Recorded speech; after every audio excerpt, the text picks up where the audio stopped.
क्या क्या सीखा, कुछ टॉपिक्स बताइए आप मुझे जो क्या सब सीखे आप। जी। सो मेजरली मेरा जो रोल है एचआर जर्नलिस्ट प्रोफाइल है, तो उसमें सिर्फ कुछ टैलेंट एक्विजिशन नहीं, या फिर सिर्फ आपका डॉक्यूमेंटेशन एमआईएस पार्ट और पेरोल वेजेस, या सिर्फ आपका जो लेबर लॉ, सिर्फ एक चीज तो नहीं है, सब कुछ मिला के मुझे सीखना पड़ता है और काम भी करना पड़ता है। तो सर ने हर एक चीज को चैप्टर वाइज, सर ने जो ऑनलाइन हमें जो कोर्सिंग जो करवाया है उसमें टिप्स के साथ साथ उनका जो एक्स्ट्रा नोट्स था वो भी हम लोग को शेयर किया है सर ने। क्लास का जो मॉड्यूल था वो मैं लेक्चर, अगर मैं जैसे कि मैंने बोला मैं वर्किंग प्रोफेशनल था, तो मैं अगर मुझे उस टाइम ज्वाइन करने का मौका नहीं मिला तो मैं बाद में जाके वीडियो भी देख सकता था। इसके साथ साथ सर ने टैलेंट एक्विजिशन, आपका payroll wages, labour laws basically जिसके ऊपर एक कंपनी का नीड रहता है पूरा, साथ ही में कि एक कंपनी में आप स्ट्रेटेजिक मूवमेंट कैसे करोगे, आप डिसीजन मेकर कैसे बनोगे, क्या क्या चीज रहेगा, सिर्फ उसके साथ साथ एम्प्लॉय एंगेजमेंट भी कैसे करेंगे। सर के पास इतने साल का एक्सपीरियंस है, सर ने वो सब एक्सपीरियंस भी हम लोग के साथ शेयर किए हैं कि कितना कहाँ पे डिसीजन कैसे ले सकते हो, आप लोग कितना डिस्कस कर सकते हो। सिर्फ टैलेंट एक्विजिशन कर लिया तो उससे तो नहीं चलेगा, आपको एचआर जर्नलिस्ट का बाकी प्रोफाइल भी देखना पड़ेगा। और पूरा चीज में इन डेप्थ नॉलेज, जैसे कि अगर आप किसी के ऑफर लेटर दे रहे हो, उसका जो सीटीसी फॉर्मेशन है कितना क्या रहता है, पूरा in depth knowledge with calculation sir ने हम लोग को समझाया है। तो यही सब चीज है जो मेजरली मैंने वहां पे 6 मंथ पे सीखा था।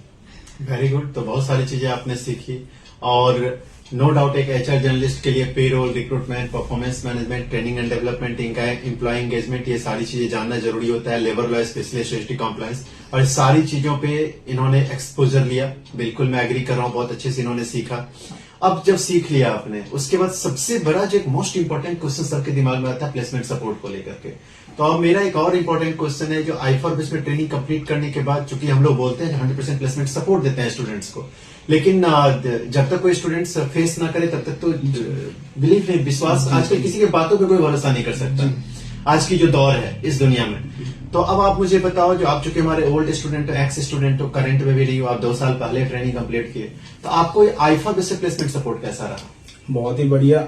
मैं 2023 का मार्च अप्रैल के करीब मेरा कोर्स खत्म हो गया था, एंड उसके बाद मैं जॉब स्विच के लिए सोच रहा था। तो मैं बहुत सारे, ऐसे नहीं है कि कोई कुछ भी कंपनी ऐसा नहीं है कि, लेकिन बहुत सारे एस्टेब्लिश कंपनी, स्टार्टअप कंपनी में भी मुझे भेजा गया कि अगर मैं एक्सपोजर लेना चाहता हूँ, स्टार्टअप कंपनी में भी मैंने इंटरव्यू दिया। और अगर खासकर कोई अगर एस्टेब्लिश कंपनी का नाम लेना है तो मैं स्कीपर में इंटरव्यू दिया हूँ, बिग बास्केट में इंटरव्यू दिया हूँ, अंबुजा तो अभी मैं इंटरव्यू दे के आया हूँ जिसमें मैं सिलेक्टेड हूँ। उसके साथ साथ आदित्य ग्रुप बोल के हैं, उनके साथ भी मैंने इंटरव्यू दिया हूँ। बहुत सारे इंटरव्यू देने के बाद मैं कभी कभी इस इंटरव्यू में उतार चढ़ाव था, जिसमें कभी मैं रिजेक्ट होता था, कभी मेरा मन नहीं कर रहा उसमें। मेरा जो यहाँ के जो I4BIS के जो फैकल्टी है, जो प्लेसमेंट ऑफिसर है, वो मुझे हमेशा बोलते थे कि आप क्लियर करो, आपको क्या क्या चाहिए, आपका जो नीड है आप मुझे बताओ, उस हिसाब से हम लोग इंटरव्यू भी देते थे।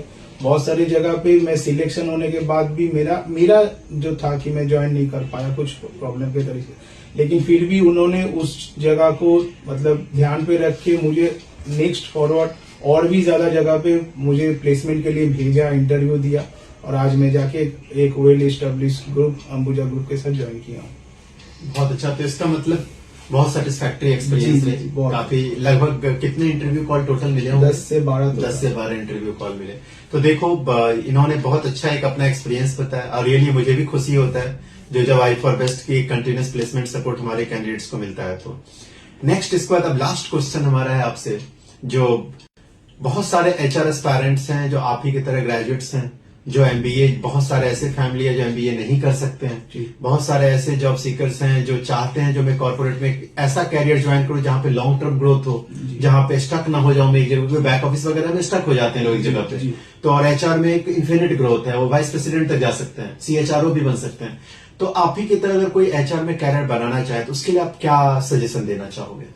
मैं एक ही चीज बोलूंगा कि बी पेशेंट, एंड बूंद बूंद से सागर बनता है। तो आप पहले, अगर आपके पास ऑप्शन नहीं है MBA करने का, या फिर मेरे पास भी नहीं था, सिंपल है, मैं भी एक सिंपल मिडिल क्लास फैमिली से बिलोंग करता हूँ, जहाँ पे मुझे एक जगह पे खुद को एस्टेब्लिश करना था। तो मुझे I4BIS बेस्ट लगा, क्योंकि इनका जो एजुकेशन सिस्टम का जो है, जो इनका जो कोर्स फी है, इनके जो लेक्चर्स है, ये सब कुछ फ्लेक्सिबल है, सब कुछ आप बात कर सकते हो आके। और मैं यहाँ से पहले स्किल को गेन किया।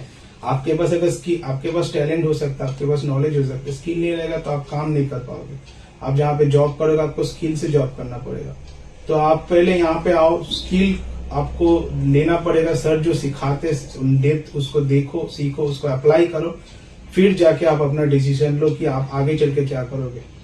Thank you. बहुत अच्छा आपने बताया। तो जितने भी एचआर जॉब एस्पायरेंट्स हैं, आप सब लोग जरूर इनकी सजेशन पे ध्यान दीजिए, क्योंकि बहुत अच्छी बातें बोले हैं ये, और मैं भी पूरी तरह से सहमत हूँ। स्किल तो होना चाहिए। अगर स्किल आपके पास नहीं होगा तो आप परफेक्ट एचआर प्रोफेशनल नहीं बन सकते हो। टैलेंट तो बहुत सारे लोगों के पास है, लेकिन टैलेंट रहते हुए भी अगर वो टैलेंट तभी यूटिलाइज होगा जब उनके पास प्रॉपर स्किल रहे। यानी कि एबिलिटी, नॉलेज, ये बहुत जरूरी है आज के समय। नॉलेज रहने के साथ उसकी एबिलिटी भी हो परफॉर्म करने का, तभी आप स्किलफुल होंगे। और वो चीज हम i4West में देते हैं, और हमारे स्टूडेंट्स भी पूर्णतया सहमत हैं 100%, और इसीलिए आज कामयाब भी हैं। तो आज के सक्सेस टॉक शो में आपने अमित नंदी की बहुत महत्वपूर्ण बातें सुनी होंगी। मुझे उम्मीद है ये सारी बातें आपको बहुत अच्छा लगा होगा। और मैं आपको बता दूं, जो अगर आप भी सक्सेस टॉक शो के पार्ट होना चाहते हैं तो फिर आपको i4West फैमिली मेंबर्स को ज्वाइन करना पड़ेगा हमारी ट्रेनिंग। अगर आप ट्रेनिंग ज्वाइन करें तो सेम इन्हीं की तरह आपकी भी जर्नी यहाँ पे होगी, और आप भी इन फ्यूचर में कामयाब होंगे। तो बहुत अच्छा लगा मुझे जो आप यहाँ पे अमित आए और हमारे सक्सेस टॉक शो के पार्ट हुए, और आपकी बातों से बहुत सारे लोगों को इंस्पिरेशन ही मिलेगा, और बहुत सारे लोग को इंस्पायर करने के लिए भी आपने यहाँ पे अपना जो है सो एक रोल प्ले किया है एज अ गेस्ट। तो ये मुझे बहुत अच्छा लगा, और मैं आपको बेस्ट विशेष देता हूँ। हमारी i4West टीम आपको विश करती है कि आप बहुत कामयाब हो जिंदगी में, और बहुत ज्यादा आप आगे बढ़े। आप में वो काबिलियत है, आप में वो क्षमता है, जो आप i4West का नाम रोशन करेंगे, अपने पेरेंट्स का नाम रोशन करेंगे, और खुद भी आप बहुत आगे जाएंगे कैरियर में। Thank you sir. तो so wish you all the best, and thank you all to be the part of this success talk show.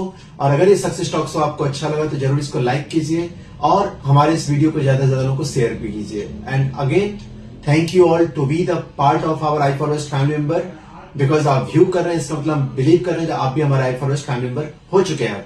तो आप अभी भी अगर ज्वाइन नहीं किया हमारा पेज को, अगर आप लाइक नहीं किए हैं, फॉलो नहीं किए हैं, सब्सक्राइब नहीं किया हमारे चैनल को, तो प्लीज वो भी कर लीजिए। तब आप एक ऑथराइज्ड जो है सो आप फैमिली मेंबर हमारे टीम के हो जाएंगे, हमारे i4West फैमिली के हो जाएंगे। तो so thank you all for watching. See you all very shortly in the next success talk show. इसी तरीके की बातें होंगी किसी और कैंडिडेट के साथ, और बहुत ही इंटरेस्टिंग जर्नी हमारी अदर स्टूडेंट्स का हम आप लोगों को व्यू करने जा रहे हैं। तो thank you all for watching. Thank you.